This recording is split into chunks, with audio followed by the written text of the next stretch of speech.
zon in nisom ni zandar som vel khan khawzawl accident a thenga bike in suwa pakhat hi an thian donin a in phura chuan an bike hi fork kawi vek mai a chuan pakhat ma chewa rawn tlan a hi a bike hi chutiang chuan a in lock vek bawk a nun nei ro chun chan em lopa mero chu ama zo ka ron tlan chawa hi aban ro tliak ni om tak ani a tuna hian damdawiin lama kalpui eme kania tichuan liam na viau an tuar lo tura te kan han ngaia pahnih in phur ro hi chu damdawiin lama chang kalpui che ni lo ma se an tho lei thei chia lo deuh hleka chutiang chu an din hmun ani a pui em ani an pahnih hian helmet an khum lo ve ve ni in kan hrele ngala chunglai te chu pui em mai engtin nge a in sei rem dawn ni mero chu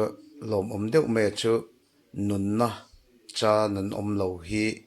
a lom om em ani ti kha kan han report luk ani chu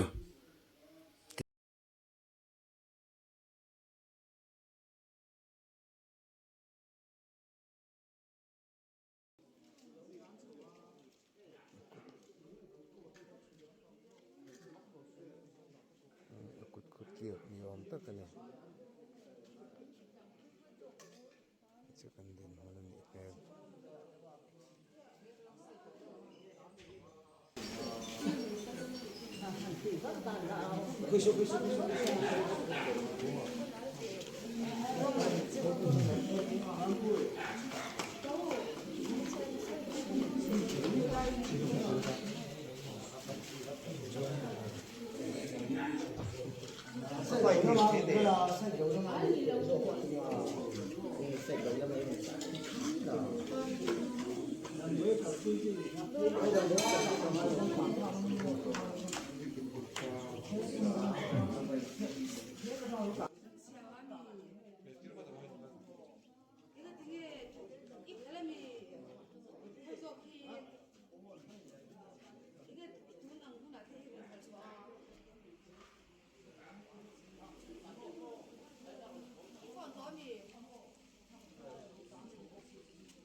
na de ke na mai thai ku mi anni khon ro in phur chawa chuan an bike ko fork koi veka ni pani khon ro in phur ni om tak ani hei hi tam zo ka hi mai na ron kal tlan thla ni om ania ta hein suvir nok mai ni ome en suai ta ke ro chu kan zu mo fan chia lo ba chu